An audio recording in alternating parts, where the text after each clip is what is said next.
Isang mapagpalang araw po ng Sabado, January 3, 2025. Kabayan, meron tayong pinaka-latest na weather update sa lagay ng ating panahon. But before that, please don't forget po muna to like and subscribe at pahit na rin ng notification bell. Maraming salamat po. Kabayan, eto po, meron tayong pinaka-latest na weather update sa lagay ng ating panahon. Sa kasalukuyang update po, wala po tayong anumang bagyong minomonitor sa loob at labas ng ating Philippine Area of Responsibility. Pero meron po tayong tatlong weather system ngayon na nakakaapekto sa malaking bahagi po ng ating bansa. Ulitin ko, walang bagyo pero may mga pag-uulan pa rin. Dito po muna tayo sa tinatawag natin ng forecast weather conditions. Ito yung pinaka main reason or dahilan kung bakit may mga pag-uulan na nararanasan. Pero titignan din natin yung banta ng posibleng bagyo o tropical cyclone threat potential sa week 1 at week 2 po ng January 2026.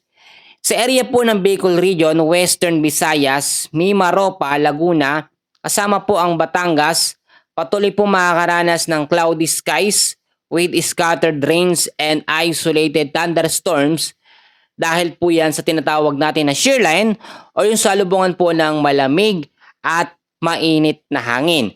So ang shear line ay posibleng magdulot po ng mga pagbabaha sa mababang lugar at landslide sa mga landslide prone area kapag nagkaroon po tayo ng moderate to heavy rains anumang pong oras yan.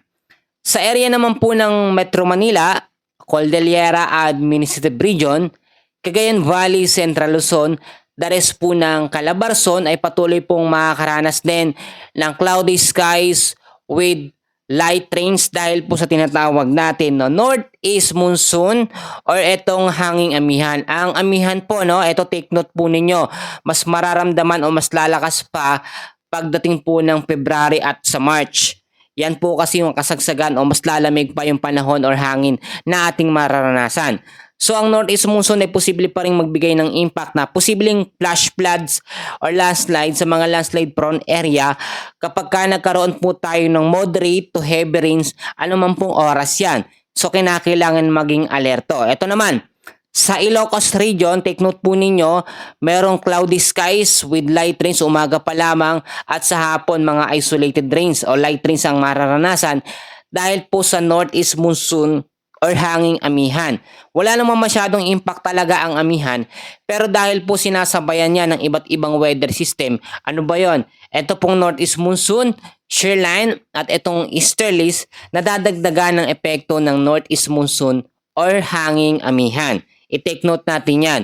Ang nalalabing bahagi naman ng ating bansa, patuloy po makakaranas ng partly cloudy skies with isolated rain showers or thunderstorms dahil po sa easterlies. So ang easterlies ay yung mainit or maalinsangan na hangin na nanggagaling po sa may karagatang Pasipiko. Maraming nagsasabi sa atin meron daw bang malakas or malalakas na bagyo ngayong buwan po ng January 2026. Tinignan natin sa ating advanced weather model sa ating tropical cyclone threat potential, wala tayong nakikitang mga malalakas na banta ng bagyong mabubuo sa first week hanggang sa second week po ng January. Pero yung sinasabi natin na banta ng sama ng panahon na manggagaling po sa may bandang Palawan o kanlurang bahagi ng ating bansa, yun po ay nasa low chance na category lamang na maging tropical depression. Meaning to say, ito ay banta lamang ng low pressure area na may chance ang maging mahinang bagyo. Pero hindi typhoon o super typhoon category na bagyo. Kasi yung iba sinasabi, malakas na bagyo daw ang unang bagyo ngayon 2026. Hindi po yung totoo, no? Nakita natin sa ating mapa, sa ating radar. So sa amin po kayong makinig. So ito po, ano daw yung pangalan ng unang bagyo kasi marami nagtatanong. Siyempre start tayo from A, tatawagin pong bagyong Ada.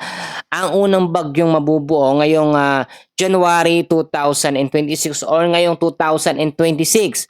Pero ito po hindi natin masasabi kung magiging malakas or magiging mahina hanggat hindi pa lumalabas yung kaya tinatawag na area of probability.